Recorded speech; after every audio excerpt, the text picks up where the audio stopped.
ఇక్కడ ఏంటంటే విజయ్ వాళ్ళు విడిపోవద్దని కోరుకున్నాం. బట్ కాకపోతే వాళ్ళ మ్యారేజ్ డేట్ అనేది కరెక్ట్ గా లేదనమాట. అదైతే నేను కరెక్ట్ గా చెప్తాను. అంటే వాళ్ళు చేసుకున్న మ్యారేజ్ డేట్ అనేది మంచిది కాదు న్యూమరాలజికల్ గా. సో దాన్ని బట్టి కొన్ని ఖచ్చితంగా ఫ్యూచర్ లో వాళ్ళకి డిస్టర్బెన్స్ అయితే వస్తుంది 100% గ్యారెంటీ దానికి. ఏ గాంధర్వ వివాహం అయినా మనకు నెంబర్స్ అనేవి చాలా ఇంపార్టెంట్ అనమాట. మనం 1 నెంబర్ లో కానీ 9 నెంబర్ లో కానీ మ్యారేజ్ చేసుకున్నట్లయితే అది విడిపోకుండా ఉండడానికి 100% ఛాన్సెస్ ఉంటది. సో ఇక్కడ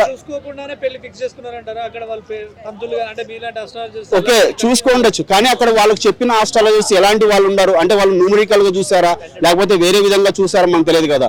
నేను ఒక ఆస్ట్రాలజీ, న్యూమరాలజీ ప్లస్ ఫార్మిస్ట్ ఇదంతా చూస్తాను కాబట్టి ఈ నెంబర్స్ ప్రకారం, ఎందుకంటే మన ఫ్యూచర్ లో మనం పొద్దున్న లేచిన ఉంటే ఏదైనా మన నెంబర్ నడిపిస్తుంది అనమాట. సో మనం ఏదైనా మొబైల్ నెంబర్ నుంచి మనం మాట్లాడుతుంటాము, మన డేట్ ఆఫ్ బర్త్ నెంబర్స్ నుంచి చూస్తూ ఉంటాం కాబట్టి ఏదైనా సో నెంబర్ మనం మాట్లాడుతుంది అనమాట. ఇక్కడ వాళ్ళు చేసుకున్న నెంబర్ అనేది మంచిది కాదని చెప్తున్నా. సో దాని నాది ఎంఏ ఆస్ట్రాలజీ తెలుగు యూనివర్సిటీలో అయిపోయింది. చూపిస్తాను కావాలంటే. ఓకే, భైరవదేవన్ శనిగల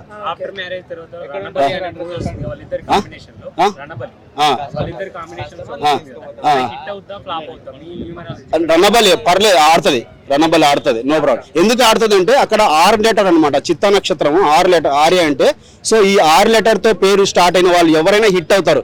అది సినిమా అయినా పర్లేదు, అది పేరులో మనిషి పేరైనా పర్లేదు, ఏదైనా సరే 6 లెటర్ తో స్టార్ట్ అయితే హిట్ అవుతుంది.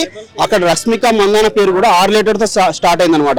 కానీ ఆమె గురించి నేను చెప్పట్లేదు, ఆమె చేసుకున్న వివాహం నెంబర్ తప్పని నేను చెప్తున్నా.